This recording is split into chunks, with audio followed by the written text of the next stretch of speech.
Public school आहे. मी आज तुमच्या समोर एक नाटक सादर करणार आहे. माझ्या नाट्यशास्त्राचे नाव आहे माझी आई आणि साड्यांचं दुकान. एखादा हॉरर शो किंवा हॉरर सिनेमा आपल्याला माहिती असून सुद्धा आपण परत बघतो आणि स्वतःला घाबरून घ्यायचा प्रयत्न करतो. तसंच आज मी साडी आणायला चालतेच अशी आई म्हणाली. मग मी पण कुरकुरीत तयार होतेच. बाबांनी तर आधी सिंधू अक्षराने सांगितलं, एकदा कुठं लग्न झालेलं साडी आणायला गेलते.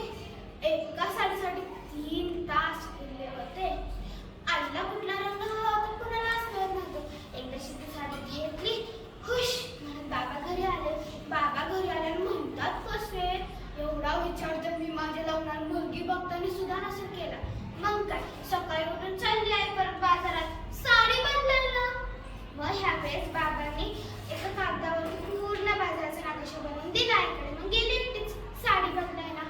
परवाच मी आई आणि रेखा मावशी आईला साडी आणायला गेलतो बरं का. गेलो आईने दुकानात गेलं, बरोबर आणायला सोडली. मला गुलाबी आणि ऑफ व्हाईट कलरच्या साड्या दाखवा, साधारण 700 किंवा 800 पर्यंतच्या. मग काय, गिऱ्हाईकाने एवढं अचूक सांगितल्याबरोबर दुकानदारांनी गुलाबी आणि ऑफ व्हाईट कलरच्या साड्यांचा ठीकच लागला. आम्हाला त्याच्या आड जाऊन दुकानदाराला बघावं लागत होतं.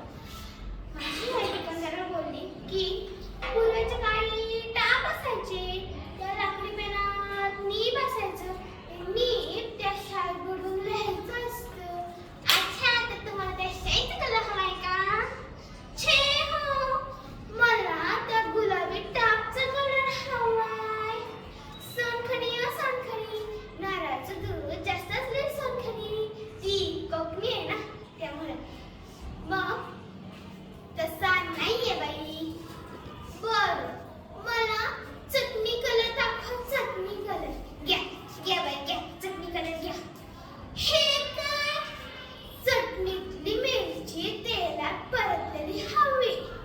तसा नाहीये बाई. चल ग मग उठ. मी आणि मावशी उठलो. आईला असं उठायचं असं ना की काहीतरी असं विचित्र रंग म्हणला, चटणी कलर म्हणे.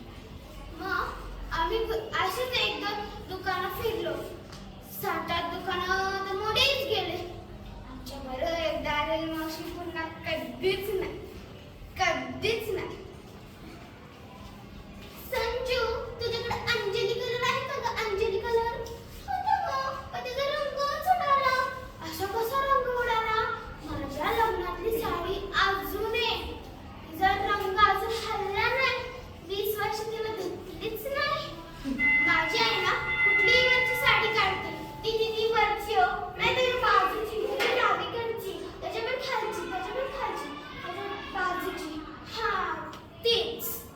आणि ती राखाडी कलरची पण दाखवा. आईला हे दोन्ही रंग खूप आवडतात. एक ते शेणात कसं पीठ मिसळल्यासारखं आणि एक कसला तरी ते विचित्र राखाडीच कलर. मी आणलं विचित्र. आई तसं नाही, म्हणजे तुला हे दोन्ही कलर आवडतात का गं? ती बोलली, ती काही नाही बोलली. मग आम्ही घरी जाताना चॉकलेट आईस्क्रीम पण खाऊन गेलो. आम्ही घरी गेलो ना, बाबा नुकतेच झोपेतून उठलेले. झोपेतून उठून बाबा म्हणतात, कसे? बघू दाखव मला साड्या. साड्यांची किंमत बघता बाबांना धक्काच बसला. बाबा बोलले, आज ते दुकानदाराला मस्त झोप लागणार आहे. कधी न विकणारे साड्यांचा रंग आज एकदमच विकून गेले. थँक्यू.